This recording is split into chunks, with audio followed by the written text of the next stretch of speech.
Friday Night Blitz on Newswatch 12. Your Blitz starts now. Welcome back to the Friday Night Blitz. I'm Saul Meyer, and that is Serenity Douglas. Serenity, we've got a bunch of great games in store for tonight. Are you ready? Absolutely, Saul. And with playoffs approaching, get ready for the stars to come out in these final regular season games. I think the game that features the most stars this week is Rhinelander and Lakeland Union girls basketball. Ava Lamers on the Hodaks is leading the conference in points per game, while Lakeland's Wilmette sisters are not far behind. And while both teams have plenty to play for, Lakeland would clinch first in the GNC with a win tonight. Could they do it, Serenity? Saul, there's only one way to find out. Packed house tonight in Minocqua. Second half, Lakeland Union up big. Ava Lamers drives to the bucket, but rejected by Sailor Timmerman.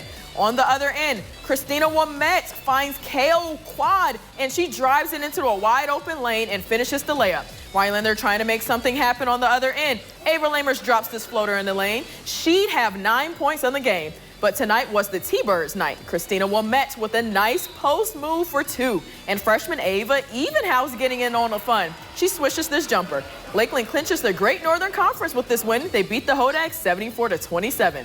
That wasn't the only game featuring star power in girls basketball. Florence hosted Three Lakes today in a battle between Isabella Millen and Callie Volt. Here in the first half, Three Lakes jumped out to a quick lead. Carly Weavers drains the three ball right here. She had 23 on the night, but Florence clawed their way back. Millen is known for her scoring, but check out this long pass from the junior. She finds Camden Johnson, who drives and gets the and one bucket, and she is fired up. Later that half, Three Lakes on the inbounds. They're moving the ball well, kicking it out to the corner before going back inside to Jenna Erickson, who gets the layup, and Three Lakes gets the win 61-44. This one was a good one. Crandon traveled to play Elko to face off. Let's start in the first half. That's Holly Palubicki draining a nice 3 to put the Cardinals on the board. Then Palubicki passes to Mara Stamper for another impressive 3. Palubicki with the steal and score for a Cardinal layup. Stamper mirrors Palubicki with the steal and score for a 2-pointer for the Crandon Cardinals. Elko responds with Sabrina Hatfield-Fransky making a jumper. But the highlight of the game goes to Crandon's Mara Stamper. This isn't an ordinary free throw. It's her 1,000th point. Look at the support from her family, friends, and teammates. The Crandon Cardinals go on to win it 64-10. Congrats to Mara for that great milestone. Now let's go back to the Great Northern Conference in girls basketball. Pines hosting Medford. Here in the second half, holy moly, Pines was on it. Emily Rotier, Dowin Gmala with the jumper off the great pass from Rin Dar. Later that half, Medford responded and kept this thing close. A great pump fake from Bryn Franck, and that mid-range jumper is money. Now, I know this was a basketball game, but it felt like ping pong with all that back and forth action going on. Michaela Felicena gets the ball in the corner and drains this jumper for 2. But Medford's ball movement proved to be too much. Great passing here leads to an inside bucket, and the Raiders are going to go on to win this thing 46-41. Moving on to some girls area basketball scores. Bowler headed to Crown and Wetter to face off, and it was Northland Lutheran winning this one 65-43. Battle between the East and the West in Wausau for girls basketball, and it was the West that took this rivalry 67-44. Moving on to Amherst playing Wittenberg-Burnham Wood, and it was Wittenberg-Burnham Wood who secured the win 55-47. And finally, Athens traveled to Auburndale, winning 56-51.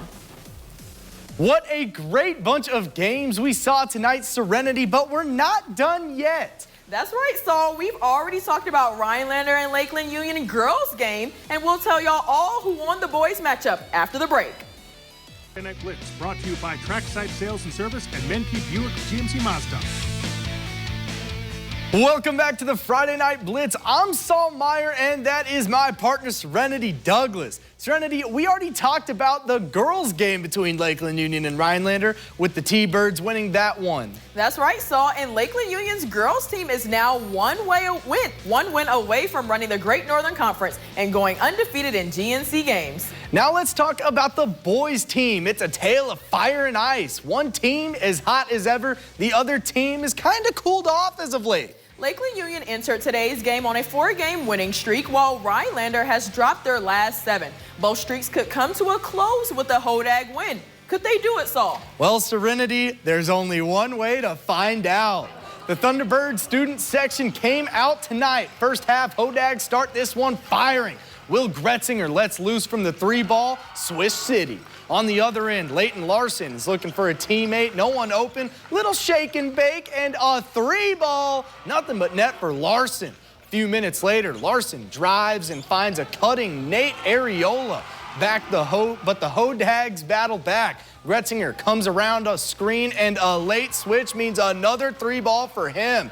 Back to the other end, Will Fortier turns around, and the bank is open. This one was back and forth all night, but remember that Gretzinger guy? He can shoot the 3-ball. A big one, and Rhinelander wins a nail-biter 57-31, and they are now tied once again in the conference standings. Next up, the Anago Red Robins hosted the Tomahawk Hatchets for this matchup. Starting in the first half, that's Tyler Jablonski launching a 3-pointer. Then Mason Gray uses his height, scoring a 2-pointer for the Red Robins. Gavin Palmer pushing through, stepping back, and scoring for the Hatchets. Gus Schussler is looking for a move. He decides to drain a 3. Then Schussler with the pass to Cody Parsons. It's raining 3s. Connor Cornelius with coverage. It's no problem. He gets it in. But Sam McCann with the big plan scores another 3 for the Red Robins. Look at that celebration. Anago goes on to win it 51-41. A Merriwood Conference battle now between the Prentice Buccaneers and the Newman Catholic Fighting Cardinals. Let's start things off in the first half. Very first possession, Connor Kroc backs his way into the defender and lays it in for 2. Few possessions later for the Cardinals, Isaac Seidel gets it and he hits the 3-ball. 5-zip Cardinals. Bucks are looking to come back. Lane Blomberg looking for somewhere to go. Evan Lord hits the 3 in the corner, and it's 17-9 Catholic. Prentice looking for more. Ty Hakinen driving down low, the spin move, and the layup goes. Under 3 minutes to go. Bucks with the ball, but not for long. Mason Prey with the steal, and he gets up for the one-handed slamma-jamma.